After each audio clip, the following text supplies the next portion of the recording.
आइए, प्रिय अधिवक्ता साथियों, आप लोगों को माननीय उच्च न्यायालय इलाहाबाद के द्वारा बहुप्रतीक्षित फुल नोटिफिकेशन उच्चतर न्यायिक सेवा प्रारंभिक परीक्षा 2023 को लेकर मिल चुका होगा।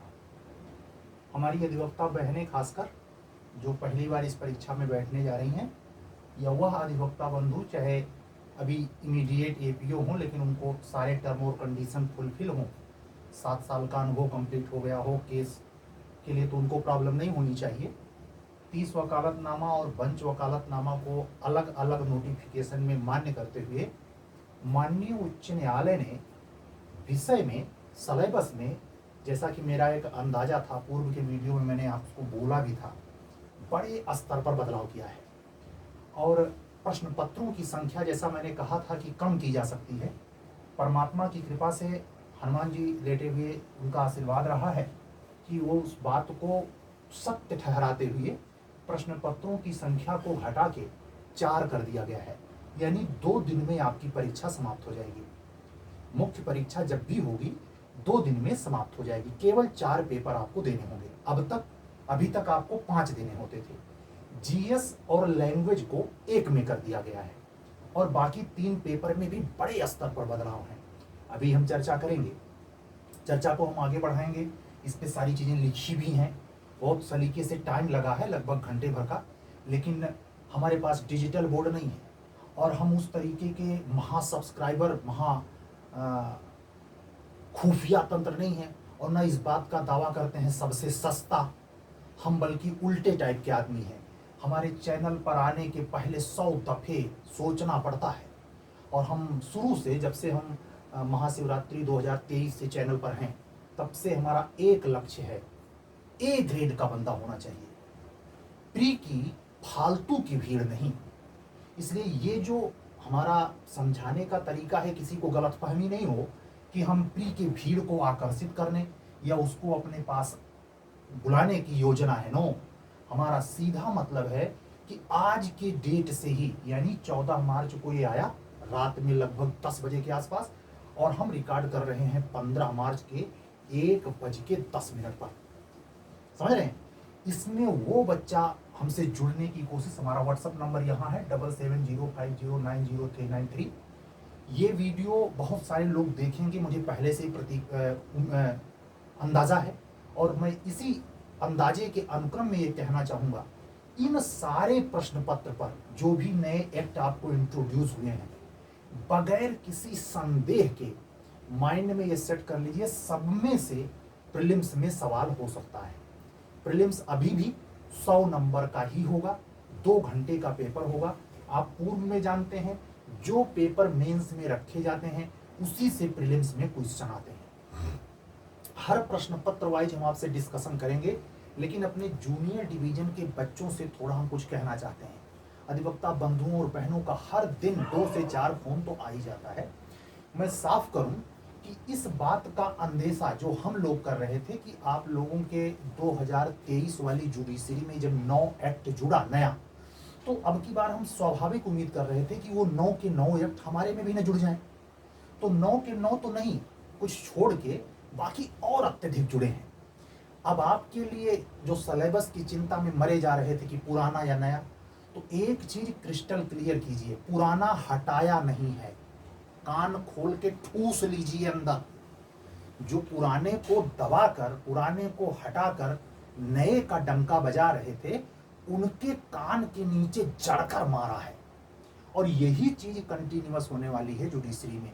मैं आशंका किस बात की आपको बता रहा हूं, हो सकता है जो हम लोगों में आ गया है एक्ट, बहुत सारे, अभी मैं चर्चा करूंगा, वो आप लोगों में भी सिलेबस के तौर पर, चाहे मई में वैकेंसी आए चाहे जब, अब इसकी चिंता नहीं कि जुलाई पहले जुलाई बाद, आपको इतना तो पता है कि आपकी जो यूपी जुडिशरी की वैकेंसी है उसमें एज 1 जुलाई से काउंट होता है। और आप ये भी जान रहे हैं कि विधि जो लागू हुई है 1 जुलाई के बाद लागू हुई है। सरकार ने हाई कोर्ट को अनुशंसित किया था पत्र व्यवहार के द्वारा कि आने वाले समय में जितनी परीक्षाएं आप लें उनमें इन कानूनों को रखें। हम बना के क्या डालेंगे, अचार डालेंगे उसको इंट्रोड्यूस नहीं होगा, उसको फील्ड में लोग पढ़ेगा नहीं, तो कैसे इसको प्रयोग में आएगा। मैं खुद, इतना बड़ा बदलाव है, लगभग असंभव सा दिखता है, बचे हुए समय में इसको पढ़ा जाना मुश्किल है। इतना सब होने के बावजूद माननीय उच्च न्यायालय के इस बदलाव के साथ में, लेकिन एक बात शेयर करता हूं आप लोगों से। जब हम 2020 एचजीएस का मेंस दे के आए, प्रीलिम्स दे के आए, तो मैं उसके पहले यानी 2018 पार्ट थर्ड में जिन लोगों का सिलेक्शन हो गया था उनको समेत सबको लगभग पेपर मिला, सबने देखा। लेकिन मजाल है किसी सेलेक्टेड कैंडिडेट ने यह कहा हो कि आप लोगों का पेपर टफ था और हम लोगों का रिपीटेड। मुंह से ये न निकला। मतलब जेलसी, ईर्ष्या और प्रतिस्पर्धा की इस भयंकर द्वंद्व में प्रचंड चक्रवात है ये। लेकिन हमारी अधिवक्ता बहनों से और बंधुओं से, जो हमारे प्रति अनुराग मात्र इसलिए नहीं रखते कि हमारी बातें समझ में आती हैं या मेरी स्पष्टवादिता रुचती पचती है, नहीं, आप अगर न्यायपरक सोचेंगे तो जितने कानून इसमें एंट्री मारी है, सब चाहे जिस उद्देश्य से रखे गए हों, सबका आना और सबका इन प्रैक्टिस आना जरूरी है। एक और बात कहूंगा, उसके बाद कंटिन्यू करूंगा। ये वैकेंसी आने के उहापोह में एक बार ऐसा लगा कि केवल कोर्ट साहब लोग ही देने को पाएंगे। हम कहते हैं अगर केवल कोर्ट साहब ही बैठते तो उनके भी छक्के छुड़ा देने के लिए ये सिलेबस पर्याप्त है। आतंकित नहीं होना है। मुझे याद है 2010-12 में मैंने एमपी का एडीपीओ का एग्जाम दिया था। दोनों पेपर मिला करके वहां लगभग 36,000 सेक्शन, 3600 सेक्शन पढ़ के जाना था। गए थे, नोट्स बनाया था। ऐसे इस पर ये मान के चले जुलाई के मिड यानी 20 से 25 जुलाई के बीच प्रीलिम्स हो सकता है। और उसके अकॉर्डिंग ही हाई कोर्ट जून में, क्योंकि 31 मई तक फार्म को पहुंचने, ये 1 मई या 2 मई तक जो ड्यूरेशन दिया है आपने नोटिस में देखा होगा, मई आ जाता है तो जून में हाई कोर्ट रहता है बंद और गर्मी बहुत बेशुमार पड़ती है। मुझे पूरा उम्मीद है हाई कोर्ट खुलते ही 20 से 30 जुलाई के बीच में कोई भी डेट लगा सकता है हाई कोर्ट जिस पे ये प्रीलिम्स होगा। तो सबसे मुख्य बात, अंदर घुसे वो तो आप पढ़ ही लेंगे, आप कोई छोटे से बच्चे थोड़े हैं जूनियर डिवीजन के। लेकिन हमारी अधिवक्ता बहनें, हमारे अधिवक्ता बंधु जो पहली बार इसमें एंट्री कर रहे हैं, उनको ये बताना जरूरी है कि पहले जो एचजीएस होती थी उसमें 5 पेपर हुआ करता था। जैसा कि जूनियर डिवीजन में लैंग्वेज का पेपर बढ़ने से 5 के बजाय 6 पेपर हो गया है। हमारे यहाँ पेपर की संख्या घटा दी गई है। और सबसे महत्वपूर्ण बदलाव यहाँ हुआ है, इंटरव्यू में जहां 200 नंबर का अभी तक हुआ करता था और लैंग्वेज का पेपर 100 हुआ करता था, लैंग्वेज के पेपर को 100 को डिवाइड कर दिया गया है 50-50 में और उसको मर्ज कर दिया गया है जीके के 100 नंबर के पेपर में। जीके के पुराने पेपर को 100 नंबर को रिड्यूस करके 50 नंबर में कर दिया गया है। यानी जीएस में लैंग्वेज का पेपर जो इंग्लिश का मात्र हुआ करता था उसमें हिंदी मिला के मर्ज किया गया है। मतलब अब 25 नंबर की अंग्रेजी, 25 नंबर की हिंदी और 50 नंबर का जीएस जीके आएगा। जीएस जीके क्या आएगा अभी मैं चर्चा करने वाला हूं। सबसे महत्वपूर्ण ये बदलाव है जो आपको स्पष्ट जानने चाहिए। इसको हमारा वीडियो 2 बार 3 बार आपके पास रहेगा, आप इसको रीटेक करके देखिए, समझिए, नोटिस खुद पढ़िए। किसी से पूछने के बजाय आप इतने मेच्योर हैं, मैं अधिवक्ता बहनों से स्पेशली कहूंगा, खुद पढ़िए, अंडरलाइन कीजिए, समझिए। और इसमें क्या है, सबसे महत्वपूर्ण बदलाव जो माननीय उच्च न्यायालय ने किया, इसकी मैं भूरी भूरी प्रशंसा करता हूं और अपने वर्तमान सीजे माथुर सर की दिल से प्रशंसा इस बात के लिए करता हूं क्योंकि उन्होंने, Solanki sir, sorry, Mathur sir तो इसके पहले राजस्थान के थे, उन्होंने इसमें क्या किया है, जिसमें एक करप्शन का आरोप लगता था कि किसी को नंबर ज्यादा दे दिया, किसी को नंबर कम दे दिया, इस चीज को जड़ से खत्म करते हुए केवल 100 नंबर का इंटरव्यू, यानी आपके नंबर का भार मेंस पे डाल दिया। यानी अगर आप मेंस में अच्छे नंबर ले आते हैं तो इंटरव्यू इतनी बड़ी भूमिका नहीं निभाएगा कि आपका सिलेक्शन रोक दे। और जिस हिसाब से एक्ट रखा गया है, इस बात की बड़ी चुनौती है, मेंस में भी और प्री में भी। अब तक अगर नहीं पढ़े, मंदिर घूमे हैं, फलाने बाबा, फलाने मंदिर, उत्तर दक्षिण पूर्व पश्चिम रामेश्वरम का दर्शन कर रहे थे, तो तो आपका आंख खोल देने के लिए पर्याप्त है। मैं परवरदिगार का शुक्रगुजार हूँ अपने जूनियर डिवीजन के सभी अधिवक्ता बंधुओं और बहनों को जो इंग्लिश में भी हैं, हिंदी में हैं, हमारे साथ उस सीरीज से ज्वाइन है।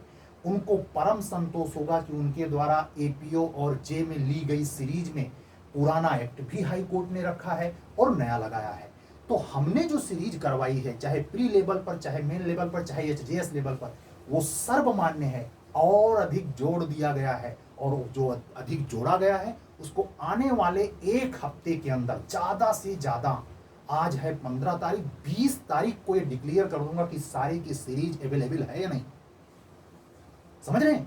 तो इसमें घबराने वाली बात नहीं है, काम करने वाली बात है। अगर धीरे धीरे ही तोड़ेंगे तो टूट जाएगा, और अगर ये मान के चलेंगे कि इसको चैलेंज करेंगे, फलनवा करेंगे, ढिमका करेंगे, एज रिलैक्सेशन पे लड़ेंगे, तो लड़िए, इसमें आपका समय जाएगा और किसी का नहीं जाएगा। ये ध्यान रखिए, ये अवसर दो बातों का इशारा करता है। एक, अपने उच्च न्यायालय के प्रति आप उस भावना से जो 2020 की वैकेंसी से भर गए थे उससे बाहर निकले।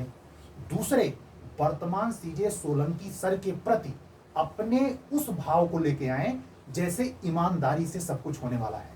ना हो ये अलग मुद्दा है, लेकिन भाव ये जरूर पहले लेके आए, अन्यथा इतने बड़े सलेबस में आप जानते हैं किस गोल में खड़े हो जाएंगे, विरोधी। और अगर विरोधी दिमाग इस पर हावी हुआ तो आपको वो लुटिया डुबो देगा, डुबो देगा 100% प्री में ही। इसमें से काफी बच्चे होंगे जिनको अनदर स्टेट नहीं जाते हैं, जो कि हमारी अपनी एज में मैंने कोई स्टेट छोड़ा नहीं। छत्तीसगढ़ भी गया, मध्य प्रदेश से कई बार गया, राजस्थान गया, बिहार तो जाता ही रहा। तो हमको इसमें कुछ नया नहीं लगा सिवाय 4 एक्ट के। लेकिन ऐसा हर व्यक्ति के साथ नहीं हो सकता। हमारी अधिवक्ता बहनें तो इसको देख के दिमाग उनका, मतलब हर व्यक्ति। लेकिन ध्यान रखिए, जो आपके सामने ये समस्या रूपी पहाड़ अचानक खड़ा हो गया है वो सबके सामने खड़ा है। यहाँ तक कि कोर्ट साहबों के सामने भी, जो सोच रहे थे बस हम सीधे एंट्री करने वाले हैं, हम उसी में भी कहे थे कि माननीय उच्च न्यायालय जितना हम लोगों के प्रति नाराज है, यानी प्राइवेट प्रैक्टिशनर से, कि जो बगैर प्रैक्टिस के घुसना चाहते हैं, उतना आप लोगों से नाराज है। जो लोग एपीओ बनकर एडीजे बने हैं, कोई काम ना होता, कोई फैसला नहीं होता, केवल कुर्सी पर बैठना है। और यही काम वो प्राइवेट प्रैक्टिशनर्स अगर बगैर प्रैक्टिस के घुसा है तो वो कर रहा है। उन सारे लोगों पर इतने क्राइम्स हैं, इतने एक्ट के कानून पहुंच रहे हैं, उनको पता नहीं। जब उनके पास केस आ रहा है तो वो ये जरूरी ही नहीं समझते कि पास्को का एक्ट लाके पढ़ें, पेशकार से पूछ रहे हो।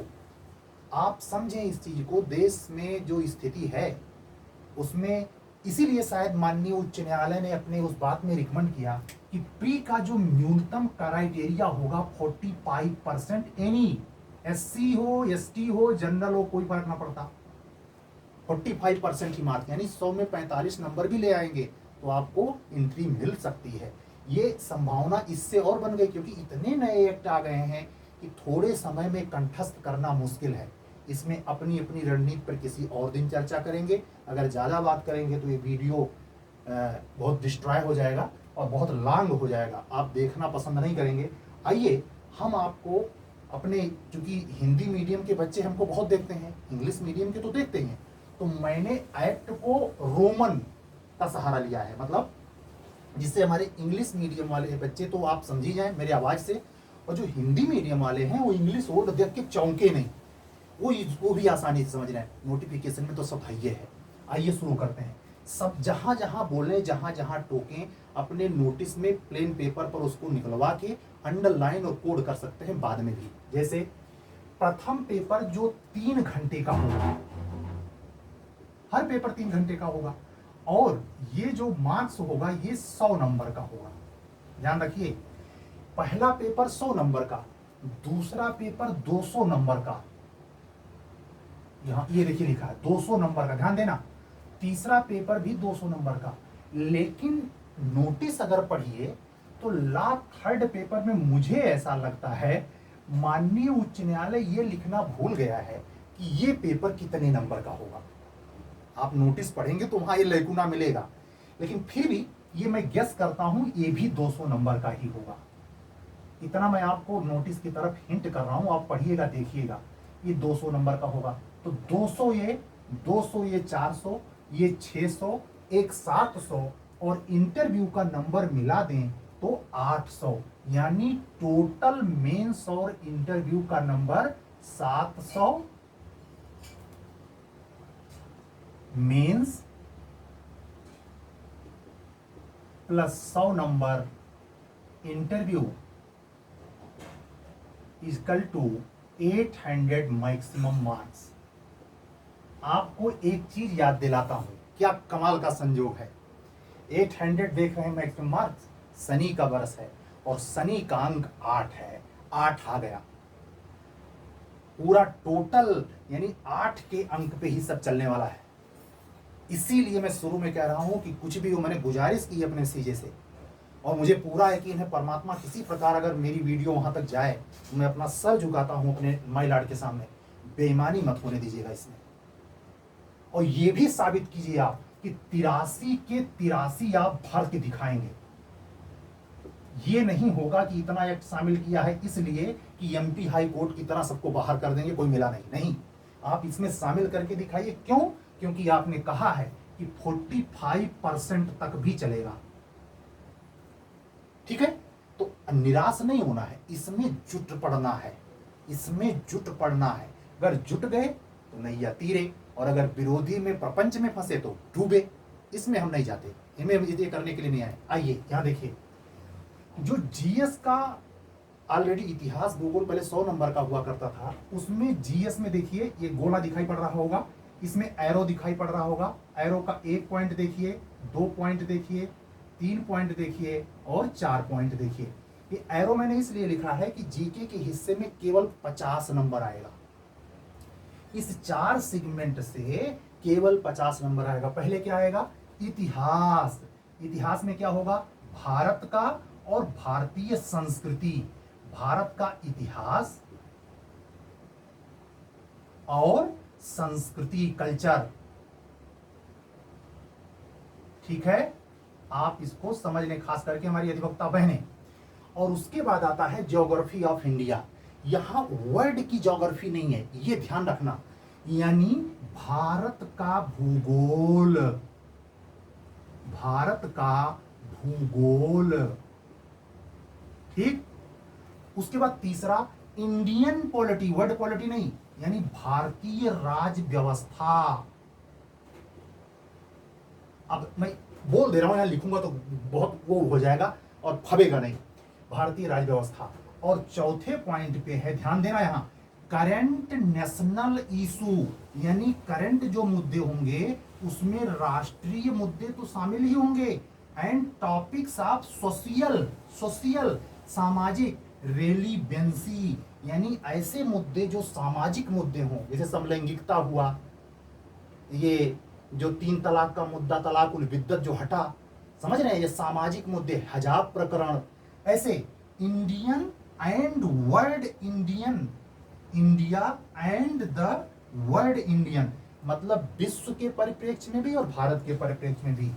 इंडियन इकोनॉमी एंड डेवलपमेंट, यानी भारतीय अर्थव्यवस्था और विकास in the field of science, विज्ञान के क्षेत्र में जो विकास हुआ है उस मुद्दे पर भी सवाल आपसे पूछे जाएंगे।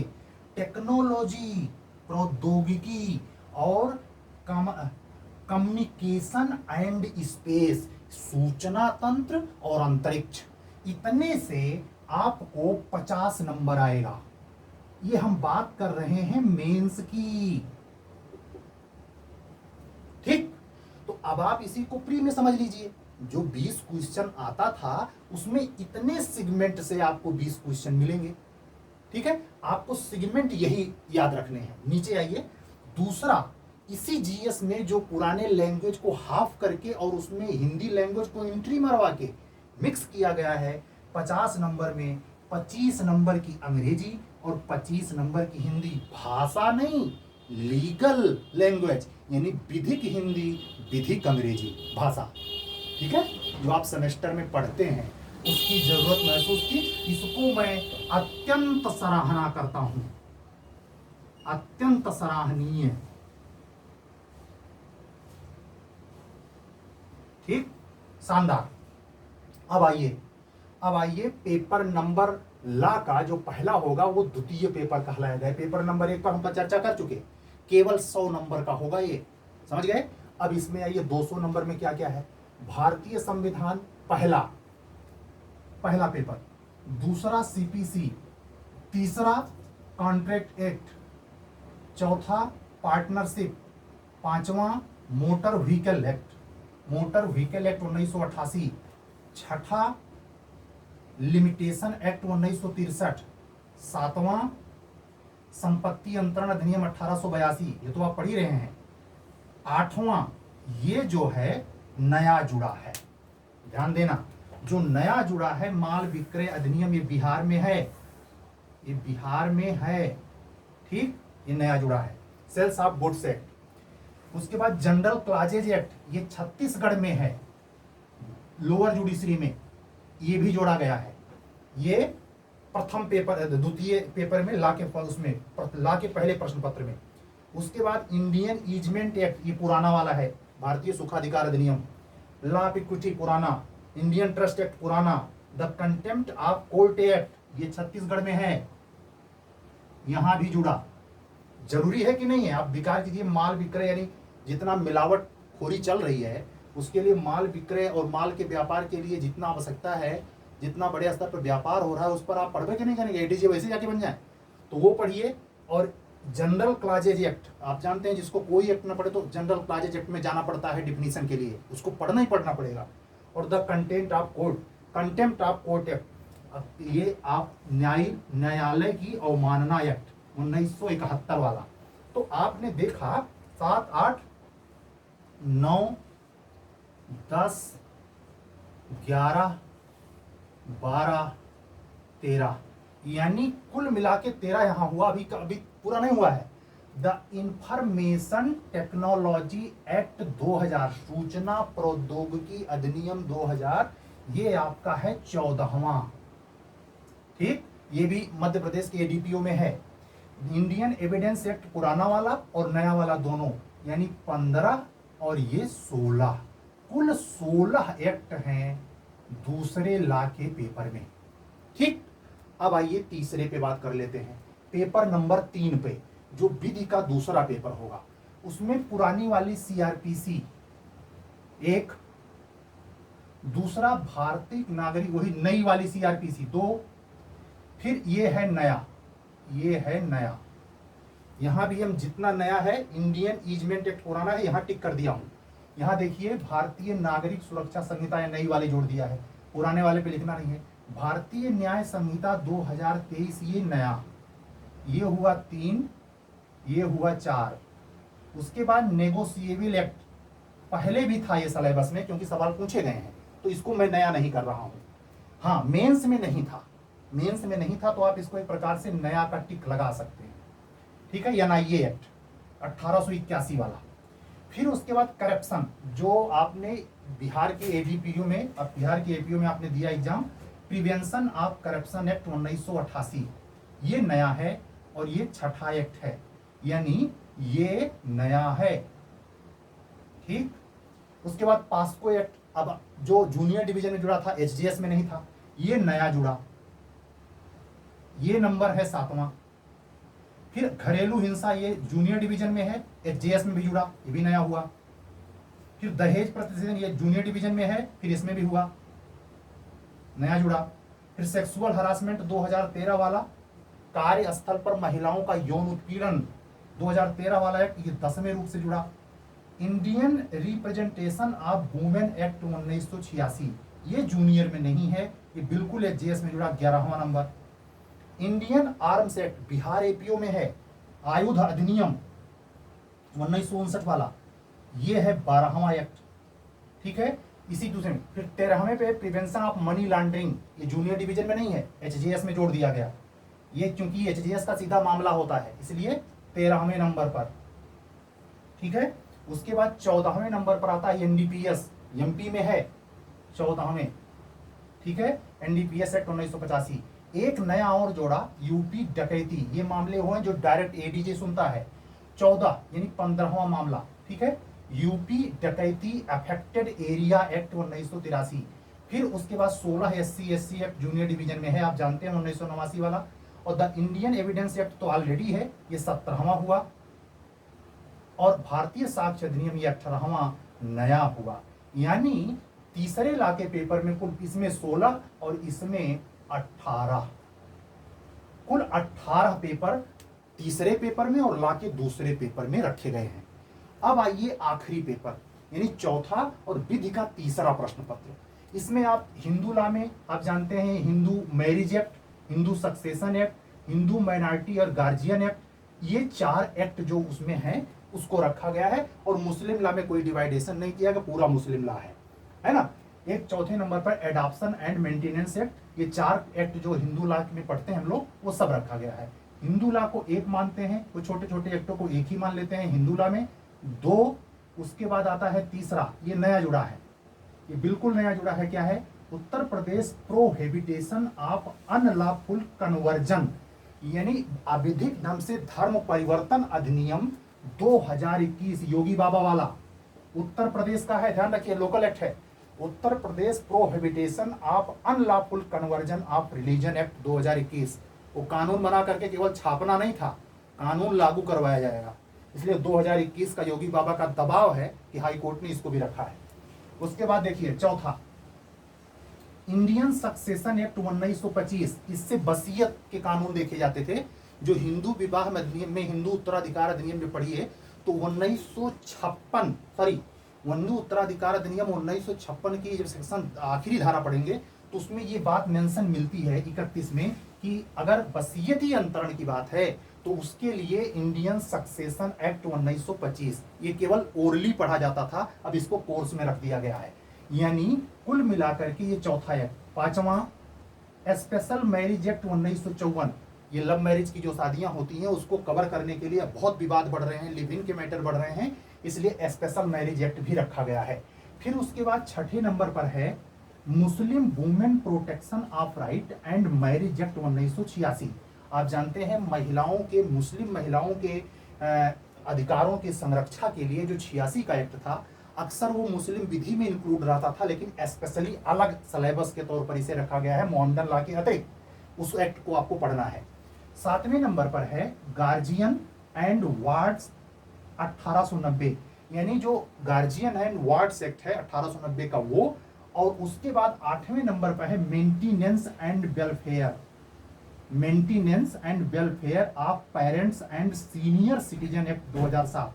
ये एक्ट जूनियर डिवीजन में है, उसको यहां भी शामिल किया गया है, लेकिन तीसरे पेपर में, आखिरी पेपर में, लोकल लॉ के साथ। उसके बाद फैमिली कोर्ट एक्ट 1984, परिवार न्यायालय अधिनियम, जो परिवार में मैटर जा रहे हैं, मीडिएशन सेंटर, हाई कोर्ट परेशान हो गया है, नीचे से मामले आ रहे हैं, वैसे फैमिली कोर्ट का कोई न विधान समझ में आता है और ना तो इसके लिए स्पेशल एक्ट रखा है 1984 वाला, जो परिवार न्यायालय अधिनियम है, उसको आपको पढ़ना है। और ये है 8वां हो गया, ये 9वां एक्ट हुआ। उसके बाद 10वें नंबर पर है उत्तर प्रदेश राजस्व संहिता। एक महत्वपूर्ण बदलाव ध्यान दीजिए, अब तक आपके एक्ट में केवल रेवेन्यू एक्ट हुआ करता था, इन्होंने क्या किया है, अब की बार रेवेन्यू एक्ट के साथ साथ रूल भी रखा है। यानी उत्तर प्रदेश राजस्व संहिता पढ़ने से काम नहीं चलेगा, उसकी नियमावली भी पूरी पढ़ के जानी है आपको। क्यों? रेवेन्यू का मैटर नहीं निपट रहा है, पता ही नहीं है, कुछ खसरा खतरा नहीं, वो कहा जाना डिजिटल खसरा, तो बैठे एडीजी कुर्सी बैठे, तो उनको ठीक करने के लिए नई पीढ़ी के साथ ये है UP revenue and rule act 2016। उसके बाद अर्बन प्लानिंग तो आप जान ही रहे हैं 11वां, ये तो ऑलरेडी है। डेवलपमेंट एक्ट 73 वाला, चकबंदी आप जान ही रहे हैं 12वां हो गया 53 वाला। नगर पालिका आप जान ही रहे हैं 13वां, 16 वाला 1916।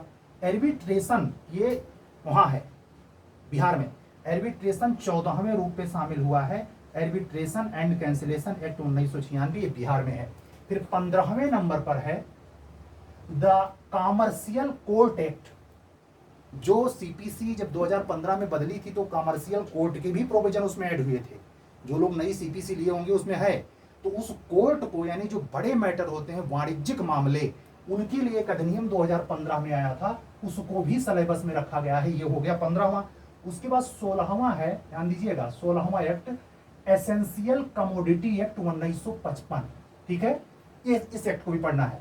उसके बाद है 16वां के बाद 17वां द लैंड एक्यूजस एक्ट, यानी जो भूमि का अधिग्रहण होता है उसके लिए किसानों की जमीन या कहीं हवाई अड्डा बनाना है कुछ भी, तो उससे रिलेटेड जो विवाद है वो इससे कवर होते हैं। द लैंड एक्यूरस एक्ट 1894, ये हो गया 15 16